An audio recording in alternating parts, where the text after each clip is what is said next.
দার্স শেষ করে আমি কোরআন মাজিদ থেকে দুই একটা কথা বলছি। তার প্রথম কথা হলো এই যে আটমল সালাফিয়া মাদ্রাসা আল্লাহকে সন্তুষ্ট করার উদ্দেশ্যে চালু হয়েছে। আল্লাহর কাছে জোরালো দাবি যে এই সন্তুষ্টির মধ্যে অসন্তুষ্টি ঘটানোর জন্য কোনো মানুষ আল্লাহ এর কাছে নিয়ে না আসে। এটা আল্লাহর কাছে প্রথম দাবি। আমি দিনরাত জামিয়া সালাফিয়ার ব্যাপারে যখন কথা বলি তখন বলি যে আমার দিয়ে যেন জামিয়া সালাফিয়ার ক্ষতি না হয়, এটা আমি চাই না। আমি জামিয়া সালাফিয়া গড়তে এসে আমাকে দিয়ে জামিয়া সালাফিয়ার ক্ষতি হবে এরকম কর্ম, এরকম কথা, এরকম আচরণ আমি চাই না। এরপরেও আমার অজান্তে যদি কোনো ত্রুটি ঘটে যায় আর আমি সেটা যদি জানতেই না পারি তাহলে আমি জামিয়া সালাফের বেতন নিই না। আমি তো ইচ্ছা করলে বেতন নিতাম। আমি জানা সালাফেতে যে প্রতিষ্ঠান আছে, ঘর বাড়ি আছে, সেটাতে আমি ভাড়া দিয়ে থাকি। তো যেহেতু আমি জামিয়া সালাফের কোনো সুবিধা ভোগ করি না, বেতনও নিই না, তা আমার অজান্তে যদি কোনো ত্রুটি ঘটে যায় তাহলে ওইটা তুমি আমাকে বিনিময় হিসাবে গ্রহণ করে পার করে দিও, জামিয়া সালাফের জন্য ক্ষতি না হয়। আমি জানতে পারিনি সেজন্য তুমি ক্ষতি করে দিবে, এটা আমি চাইনি। আমি তোমাকে আর একটা বলে রাখছি, আমি জামিয়া সালাফের সুবিধা ভোগ করি না, এক সন্ধ্যা খেলে তার টাকা দিয়ে দিই। অতএব আমার ত্রুটি তোমার কাছে ধরা পড়েছে, আমি বুঝতে পারিনি, তা আমি যে কর্ম করেছি ওটাকে বিনিময় করে তুমি জামিয়া সালাফে বহাল রাখবা, আমার জন্য ক্ষতি না হয় আর জামিয়া সালাফের জন্য ক্ষতি না হয়। আর আমি যদি আমার ত্রুটি বুঝতে পারি জেনে শুনে সজ্ঞানে, তা আমি পরিবর্তন করব ইনশাআল্লাহ। তার মানে আমি জামিয়া সালাফের সরিষা সম পরিমাণ ক্ষতি চাই না। আটমল সালাফিয়া মাদ্রাসায় যারা আসে কোরআন হাদিস শুনতে, যারা আসে টাকা পয়সা দিতে, যারা আসে প্রতিষ্ঠান দেখতে, তাদের ভিতরে সামান্যতম আল্লাহকে সন্তুষ্টি করা ছাড়া আর কোনো যেন উদ্দেশ্য না থাকে। আল্লাহু আমিন। থাকলেও ক্ষতিগ্রস্ত হবে, তাকে ক্ষতিগ্রস্ত হতেই হবে। যারা আসবে কোরআন হাদিস শুনতে, আল্লাহকে সন্তুষ্ট করার জন্য আসবে মাথাটাকে খালি রেখে। মাথাটাতে কোনো দল আছে, কোনো সংগঠন আছে, তারপরে কোনো ব্যক্তি আছে, তারপরে হুমায়ুনকে, কালামকে, যারা দায়িত্ব পালন করে তাদেরকে একটা কথা বলা ভটকে দিব, এরকম কোনো হিসাব নিয়ে যেন না আসে। তাতে সেও ক্ষতিগ্রস্ত হবে, প্রতিষ্ঠানের ক্ষতি হবে। পরে আরো দুইটা কথা আছে, এই কথাটা প্রথমে বলছি। আসেন, আসতেই হবে। আটমলে এই মাদ্রাসা, আটমল সহ এতদা অঞ্চলের যত লোকজন আছে সবাইকেই দেখতে হবে, দেখতেই হবে। মাথায় শুধু কাকে সন্তুষ্ট করা থাকতে হবে? আল্লাহকে। আল্লাহকে সন্তুষ্ট করার জন্য আসতে হবে, বসতে হবে। ত্রুটি ভিতরে থাকে না যেন, পরবর্তীতে যারা আসবে তাদেরও যেন হয় না, এইটা দাবি প্রথমে কার কাছে করি? আল্লাহর কাছে। তারপরে মানুষ হিসেবে আমাদের কাছে, আপনার কাছে বলছি, একে আল্লাহর সন্তুষ্টির জন্যই তৈরি করা হয়েছে। তৈরি করো তো বহুদিন আগে একদিন সাদুরিয়া মাদ্রাসায় জালসায় এসেছিলাম। আব্দুর রহমান জুমার বাড়ি কাছ খাকা মৌলবীর ছেলে ওই মাদ্রাসা চালাচ্ছিল, কচ্ছপ খাওয়া আবু তাহের। সেখানে গিয়ে দুইজন মানুষ দেখা করেছিলেন, নূর মোহাম্মদ মাস্টার আর খয়বার হাজি আব্দুর রাজ্জাক। আটমূলে একটা মাদ্রাসা গড়তে হবে। তখন আমি বললাম আপনি কি করেন আর আপনি কি করেন, তো তাদের পরিচয় দিল। তো সেইখানে কিছু বৈঠকে কথা হলো। তারপরে একদিন আসলাম, তাহলে এইখানে মাদ্রাসা গড়তে হবে। আসি, খাই, খালি কার বাড়িতে? এই কার বাড়িতে খাই? নূর মোহাম্মদ। আর নূর মোহাম্মদ সর্দার, নূর মোহাম্মদ সর্দার হলেন নানা, মানে বলি আমরা নানা, আর ওনার স্ত্রী হলেন নানি। তো নানা আর নানি, নানির বাড়ি রান্না বান্না খাই আর এই গল্প করি আর সময় কাটাই যে কিভাবে মাদ্রাসা গড়তে হবে। গড়তে ভাবতে ভাবতে ভাবতে পরবর্তীতে আরও আয়সা যোগ হলো, যারা তব ভাই আসলেন, আরও যারা আলাউদ্দিন আব্দুল লতিফ মাস্টার, ওনারা সব আসলেন, দিয়ে 5-6 জন হয়ে গেল। সূচনা হলো 2 জন দিয়ে, বৈঠক 2-3টা হলো 2 জন দিয়ে, আর আমি আছি ফাও, এমনি আমিও আছি একবারে সূচনা থেকে প্রথম দিন। তো ঠিক আছে, করা লাগবে, সিদ্ধান্ত হলো। শিক্ষক ঠিক করলাম আবুল কালামকে, আর আরেকজন কি নাজমুলকে দিও, ওকে পাঠালাম এখানে। হ্যাঁ, নাজমুলকে আগে পাঠালাম, দিয়ে চালু করা হোক। কোনটা? ঘরের 2 তলাতে ছাত্র থাকতো না, ঘরে, ওটা চালু করা হলো। জি, বাকি ইতিহাস লাগবে না, শুধু সূচনাটা এই যে দারুল উলুম দেওবন্দ একজন মৌলানা কাসেম নানদভী চালু করেছিলেন একটা চাল দিয়ে। দারুল উলুম দেওবন্দে একটা চাল আর 6টা খুঁটি।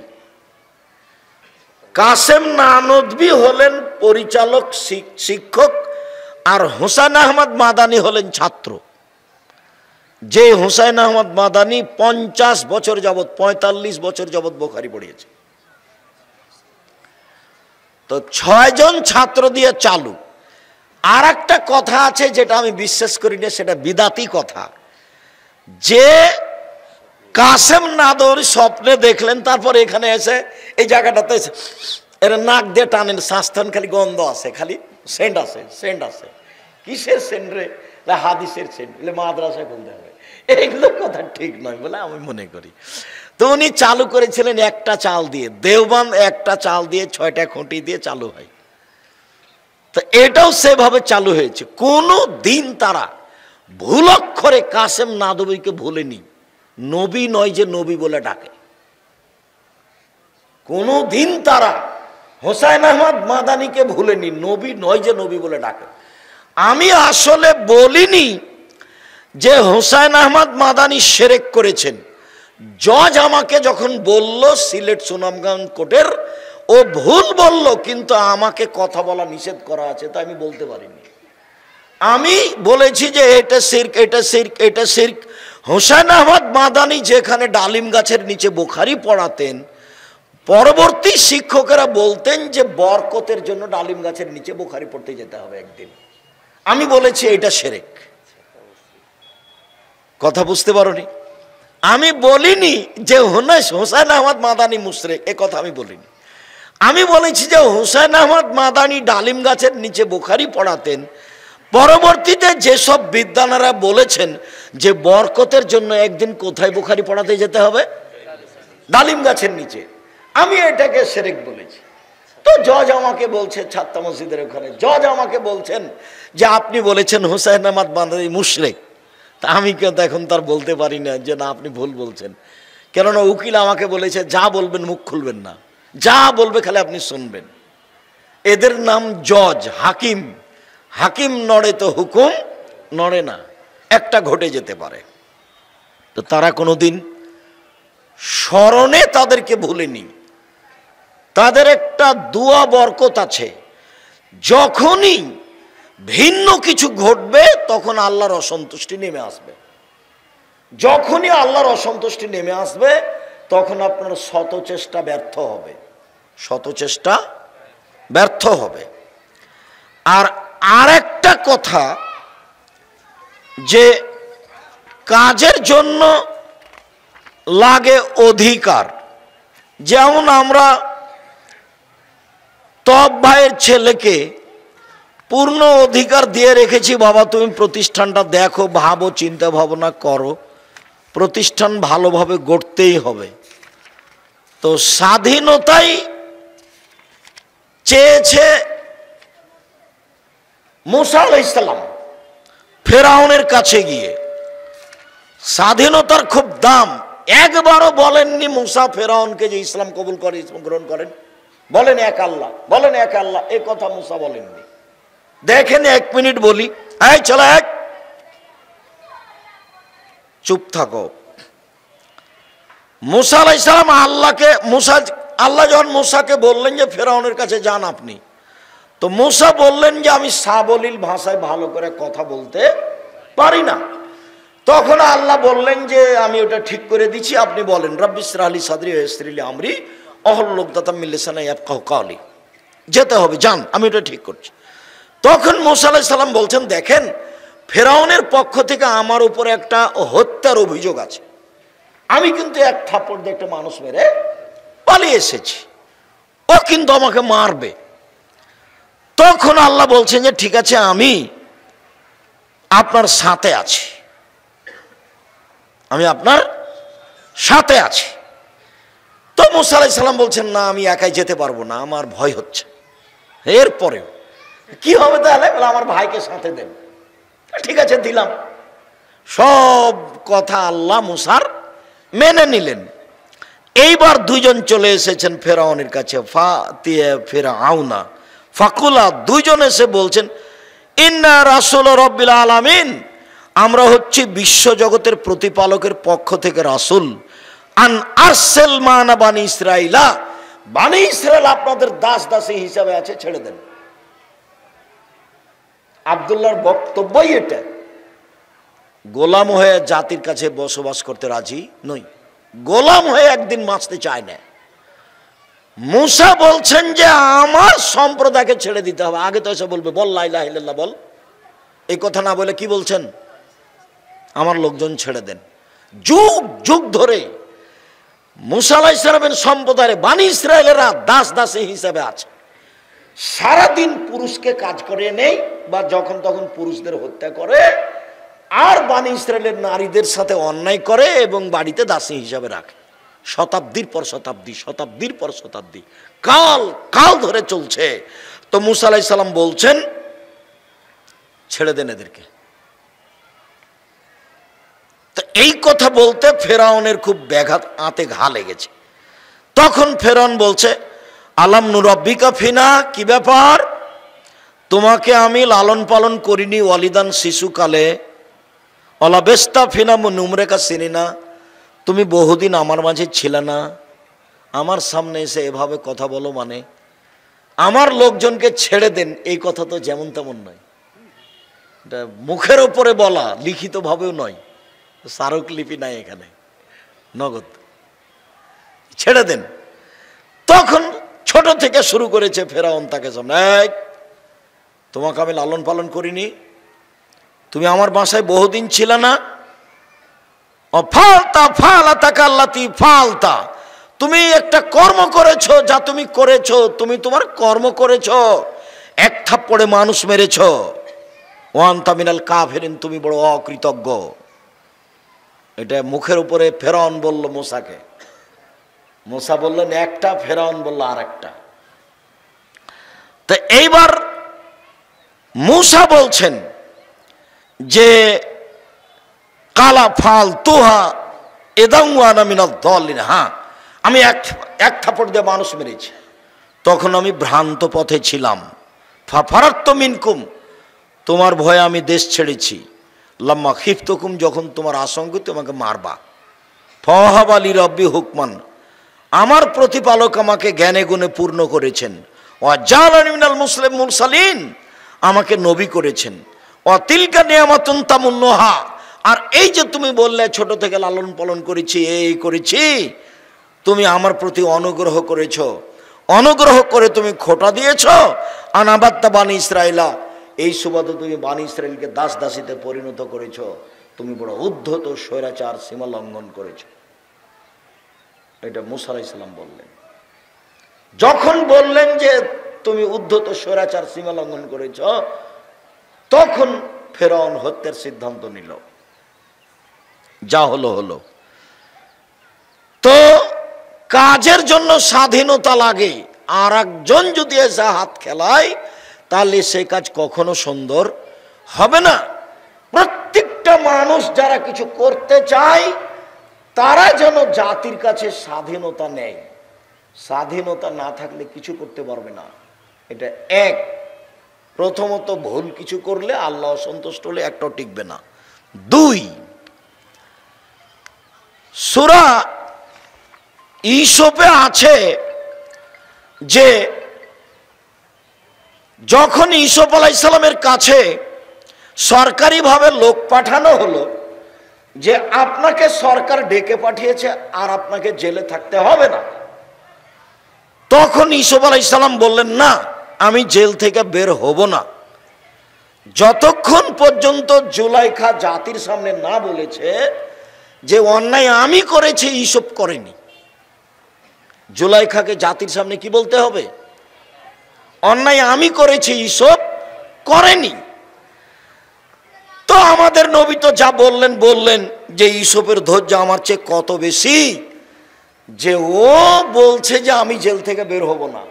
আমি যদি থাকতাম তাহলে লোকজনকে বলতাম, চলো চলো চলো আমাকে বের করে নিয়ে চলো, সরকারের কাছে যাই। আমাদের নবী মুহাম্মদ সাল্লাল্লাহু আলাইহি ওয়াসাল্লাম বলছেন। তো ইউসুফ তো বের হলেন না। তো ইউসুফ এখন বলছেন যে কেন আমি বের হলাম না? লেলাম আন্নিল্লাহ মাখনো বিল গায়বে, জুলাইখার স্বামীকে জানতে হবে আমি তার অজান্তে বিশ্বাসঘাতকতা করিনি। আমি জুলাইখার স্বামী আমাকে এখানে থাকতে দিয়েছে, খেতে দিয়েছে, জুলাইখার স্বামীকে না জানিয়ে আমি জুলাইখার সাথে জেনা করিনি, এইটা আমি তার স্বামীকে জানাতে চাই যে আমি বিশ্বাসঘাতক নই। ও তো আমাকে এখানে থাকতে দিয়েছে, বলছে এই জুলাইখা, এই যে ভালো ছেলে, সুন্দর, দেখছো না কত সুন্দর টকটকে ঝকঝকে রে, একে আমরা ভবিষ্যতে সন্তান হিসাবে গ্রহণ করব, একে ভালো থাকতে দাও, ভালো খেতে দাও। তো এখন ভালো খাচ্ছেন, ভালো থাকছেন, এই সুবাদে আমি তার স্ত্রী জুলাইখার সাথে অন্যায় করব, এটা আমি করিনি, আমি বিশ্বাসঘাতক নই। মর্মে আমি কল্যাণের আশায়, আটমল সালাফিয়া মাদ্রাসার ভিত্তি ছিল একবারে আল্লাহকে সন্তুষ্ট করার লক্ষ্যে, সামান্যতম কোনো স্বার্থ ছিল না ভবিষ্যতেও যেন কোনো মানুষ স্বার্থ নিয়ে আটমল সালাফিয়া মাদ্রাসায় না আসে। আমি আমার পক্ষ থেকে জোরালোভাবে অনুরোধ জানাচ্ছি আর উদ্বুদ্ধ করত বলছি যে আল্লাহর কাছে খালেস অন্তরে দোয়া করতে হবে যে আল্লাহ তুমি আটমল সালাফিয়া মাদ্রাসাকে কবুল করো, আমিন। আর ওদের হাতে রাখো যাদের হাতে থাকলে এই প্রতিষ্ঠান নিখুঁত অবস্থায় আল্লাহর সন্তুষ্টিতে থাকবে। হঠাৎ করে আটমল সালাফিয়া মাদ্রাসা এখানে ধপ করে পড়ে যায়নি, এটা কিভাবে গড়ে উঠেছে সবাইকে মনে রাখতে হবে। আর আল্লাহ কোনো কাজ কারো ধপ করে দিয়ে দেন না, সময় দিয়ে দেন। দীর্ঘ সময় ধরে আল্লাহর সন্তুষ্টিতেই যারা চেষ্টা চালিয়েছে তারা এ পর্যন্ত নিয়ে এসেছে, যারা চেষ্টা চালাচ্ছে তারা অনেক পর্যায়ে পৌঁছে দিয়েছে, ভবিষ্যতে আরো ভালো থেকে ভালো পর্যায়ে পৌঁছানোর চেষ্টা করছে, করবে ইনশাআল্লাহ। মর্মে প্রত্যেক ব্যক্তিকে অন্তরটা পরিষ্কার, ইন্নামাল আমালু বিন্নিয়াত, এই হাদিসের প্রতি আমল করো তো আল্লাহকে সন্তুষ্ট করার আশায় প্রতারণা, বিশ্বাসঘাতকতা অন্তরে না নিয়ে এসে একমাত্র খালেস অন্তরে কাজ করতে হবে। আল্লাহ সন্তুষ্ট থাকলে কাজ হবে ইনশাআল্লাহ। আজ যা আছে 5 বছর 10 বছর পরে এর চেয়ে আরো অনেক বেশি হয়ে যাবে। মর্মে বলি শেষে এসে, আল্লাহ যারা খালেস অন্তরে এই প্রতিষ্ঠান গড়ে চলে গেছে তুমি তাদের কবরের শাস্তি মাফ করে দাও। আমরা ছাত্ররা, শিক্ষকেরা তাদের পরবর্তী উত্তরসূরি হিসাবে আছি। আমরা তাদের জন্য তোমার কাছে অন্তর খুলে মন খুলে কোনো প্রকার স্বার্থ ছাড়াই তোমাকে শিরক মুক্ত সর্বশক্তিমান মনে করে তোমার ক্ষমতার আশাধারী হয়ে বলছি, যারা খালেস অন্তরে আটমল সালাফিয়া মাদ্রাসা গড়েছে, তুমি তাদের কবরের শাস্তি মাফ করে দাও। তুমি তাদের কবরকে প্রশস্ত করো, তুমি তাদের কবরকে আলোকিত করো। আমরা যারা এলাকাবাসী দেশবাসী আছি, কি বলবো, আমরা যারা এলাকাবাসী দেশবাসী আছি, তারা সবাই যেন আল্লাহকে সন্তুষ্ট করার আশায় খালেস অন্তরে আটমল সালাফিয়া মাদ্রাসায় দান এবং সহযোগিতায় পরামর্শে থাকি। আল্লাহ তুমি এই তৌফিক দান করো। এই তৌফিক দান করার দাবি জানিয়ে উপস্থিত বৈঠকি দান, যারা এখানে ছেলেরা আছি, যারা অভিযোগ আছি, সবাই অভিভাবক আছি, ওই এই আমার সাথে যে ছেলেটা ছিল,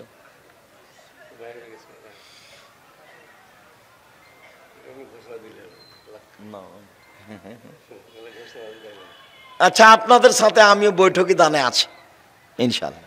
আপনারা সবাই বৈঠকি দানে অংশগ্রহণ করে, সবাই আমাদের সাথে যারা আছে, তোমরা শিক্ষক, তোমরা না খালি পকেটে চলে এসছো নাকি? বৈঠকি দানে জাযাকুমুল্লাহ খাইর, সবাই অংশগ্রহণ করবেন। এই ছেলেরা তোমরাও। আচ্ছা তোমাদের আর একটা কথা বলি ছাত্রদেরকে, জাযাকুমুল্লাহ খাইর, তোমরা জুমার দিন যখন মসজিদে আসবা, দান থাকলে আল্লাহর দয়া থাকে আর বালা বিপদ দূর হয়ে যায়, ওর অন্তর পরিষ্কার হয়ে যায়। তোমরা 5টা টাকা 10টা টাকা বা একটা কয়েন নিয়ে আসবা জুমার দিন, এমনি আসবা না। কথা বুঝতে পারোনি? জুমার দিন 10টা টাকা বা 5টা টাকা, মহিলারা যারা আছেন, এই মেয়েরা আমাদের কারা আছো, তোমরা উপস্থিত বৈঠকে দান নাও, যে যেটা দিবে, যে যেটা হাতে নিয়ে এসেছে। খালি যাওয়ার সময় জিলাপি কিনে নিয়ে যাবে, খারাপ অভ্যাস। জিলাপি ওভাবে কিনা হবে, অন্যদিন কিনতে হবে। যার যতটুকু সহজ সম্ভব, জাযাকুমুল্লাহ খাইর, বারাকাল্লাহ, আল্লাহ আইজাকুমুল্লাহ বিকালিমাতিল্লাহ তাম্মা মিন কুল্লি শাইতানিন হামিন কালাইনুল্লাহ, আল্লাহ ফাক্কিহু ফিদ্দিন, আল্লাহু আলিমুল হিকমা।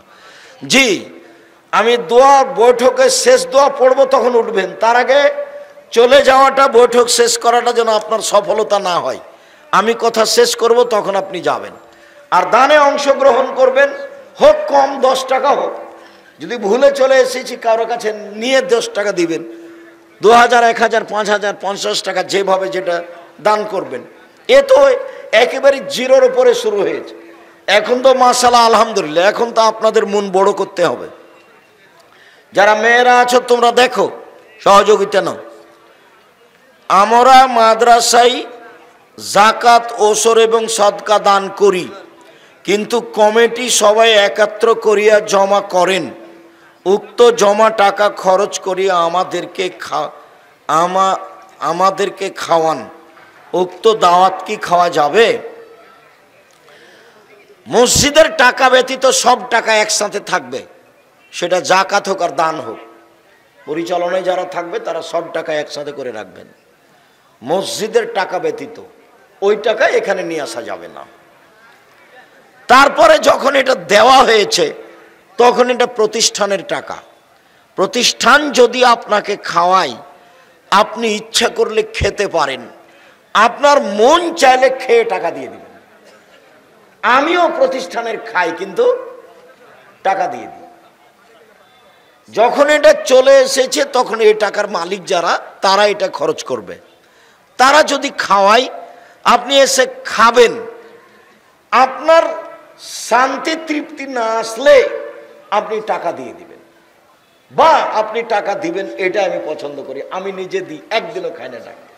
এমনকি স্টলে যে যারা যে চা ফতোয়া বৈঠকে বসে, ওরা যে চা খাওয়ায়, মাঝে মধ্যে আমি টাকা দিয়ে দিতে, দেখো চা কিনতে 10 পয়সার কিনা আছে।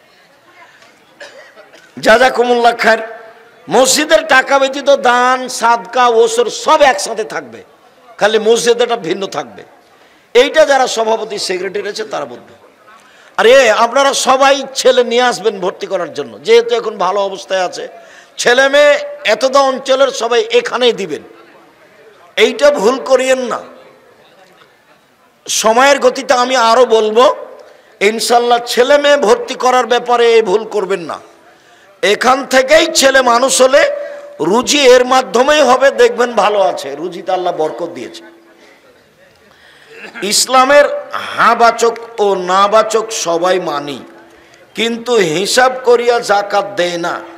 তবে দান করি, দান করে ওইটা তো পার পাওয়া যাবে না, হিসাব করে জাকাত দিতেই হবে, দিতে বাধ্য। শোয়ার দোয়াগুলি কি শোয়ার আগে বসিয়া পড়িব না শোয়ার পর পড়িব? যেভাবে ভালো লাগে বসে বসে পড়ে শোন, আর না হলে শুয়ে গিয়ে পড়েন। ডান কাতে পড়বেন। পড়ার ঘটনাটা দোয়াটা ডান কাতে শুয়েই প্রমাণ হয়। গালের নিচে হাত রেখে ডান কাতে শুয়ে পড়বেন। অজুখানায় বসে হাট বাজারের মতো গল্প করে তাহাদের গল্প মসজিদের ভিতরে মুসল্লিদের সুন্নাত পড়ার সময় কানে পড়ে। এগুলো বোকামি। গল্প করা যাবে না, হারামে কথা নয়, তবে এভাবে গল্প করা নিষেধ। সলাত 1 রেকাত হোক বা 2 রেকাত হোক বা 3 রেকাত হোক বা 4 রেকাত হোক, শেষ বৈঠক বা সালামের বৈঠক যখন হয় তখনই আমি ডান পায়ে তলা দিয়ে বাম পায়ের অগ্রভাগে নিতম্বের উপর, জি সালামের বৈঠকে নিতম্বের উপরে বসবেন, এটাই ঠিক। 1 রেকাত মানে বিতর সালামের বৈঠক, 2 রেকাত মানে ফজর সালামের বৈঠক, 3 রেকাত মানে মাগরিব সালামের বৈঠক। সালামের বৈঠকেই নিতম্বের উপরে বসবেন, এটাই ঠিক। যে সকল ধর্মসভায় নাগরদোলা এবং কসমেটিক্স দোকান বসায়া মহিলাদের মেলা করায়, সেই ধর্মসভায় কি যাওয়া যাবে? যেতে হবে, সতর্ক করতে হবে, বন্ধ করতে হবে, জরুরি, এটাই ঠিক। এত অন্যায় অপরাধ নিয়ে জালসা হবে, এটি কি আর হয়? এগুলো বন্ধ করতে হবে জরুরিভাবে। শুধুমাত্র খাওয়ার স্টল ছাড়া কোনো প্রকার স্টল দেওয়া হবে না, সব বন্ধ থাকবে। সুতা বা সুতলি কোনো মালিক ফেলে দিয়েছেন, আমি তাহা লইয়া বাড়ির কাজে ব্যবহার করি, ইহার কি হিসাব দিতে হবে? আপনি চেষ্টা করেন মালিক পাওয়া যায় কি না। যদি না পাওয়া যায় তাহলে আপনি ব্যবহার করবেন, এটা আল্লাহর নবী অনুমতি দিয়েছেন। বা আপনি দান করে দিবেন, এটা আল্লাহর নবী অনুমতি দিয়েছেন। সুবহানাল্লাহ, আলহামদুলিল্লাহ, আল্লাহু আকবার একসঙ্গে 33 বার লা ইলাহা ইল্লাল্লাহ, কুদরি আয়াতুল কুরসি নাকি একবার এইভাবে বলা যাবে কি? না তো 33 বারের শেষে যখন লা ইলাহা ইল্লাল্লাহ, তখন তো লা ইলাহা ইল্লাল্লাহ ওয়াহদাহু লা শারীকা লাহু। যেভাবে দিনরাত দেখছেন, কি কি কারণে ছেলে ও মেয়েকে এবং ভাই ও বোনকে ত্যায্য করা যায়। ত্যায্য করার কোনো পথ নেই, সব হারাম। কোনো কারণ নাই যাতে ত্যায্য করা যাবে। ত্যায্য শব্দই চলবে না, ওটাই না যায়। 5 মাস বয়সে সন্তান মারা গেছে, আকিকা দেয়নি, এখন আর আকিকা লাগবে না, 7 দিন পার হয়ে গেছে, আকিকা পার হয়ে গেছে, আল্লাহ মাফ করো, ছেলেটা আমার কাজে লাগাও। কোন হিন্দু লোককে দিয়ে মসজিদ নির্মাণ কাজ করে নেওয়া যাবে কি? যাবে, কোনো সমস্যা নেই। যদি কোনো মুসলমান মিস্ত্রি না পাওয়া যায়, হিন্দু কাজ করতে পারে। হিন্দুকে মসজিদের খুঁটিতে বেঁধে রাখা হয়েছে, বুখারী মুসলিমের হাদিস। নবী রাসূলদের নামের পূর্বে হযরত লিখা যাবে না। আল্লাহ আমাদের নবীকে ডাকেন মোহাম্মদ বলে, মোহাম্মদ, আর জিবরাইল আমাদের নবীকে ডাকেন মোহাম্মদ বলে, আর সাহাবীগণ ডাকতেন আল্লাহ রাসূল বলে। আল্লাহ রাসূল দিয়েছেন, আল্লাহ রাসূল খেয়েছেন, আল্লাহ রাসূল করেছেন। আর ভারত বাংলাদেশের জনগণ হুজুরে পাক সাল্লাল্লাহু আলাইহি সাল্লাম বলেছেন, হুজুরে পাক। এগুলো একটা চলবে না, হাজরাত হুজুর সব না জায়েজ। এগুলোর অর্থ হলো নবী মরেনি, উপস্থিত আছে। হাজরাত শব্দই চলবে না। আসসালামু আলাইকুম। মুসাফির মসজিদের মাইকে বক্তব্য দিয়ে আদায় করে না, টাকা দিয়ে দিতে হবে। দিন প্রচারের তাহলে আলোচনা সাপেক্ষে হতে হবে। মসজিদে দিন প্রচার করা যায়, ওই আদায় করার জন্য বক্তব্য দিবে? ওকে বলো তুমি গ্রামে চাও। প্রতিষ্ঠানের স্বার্থে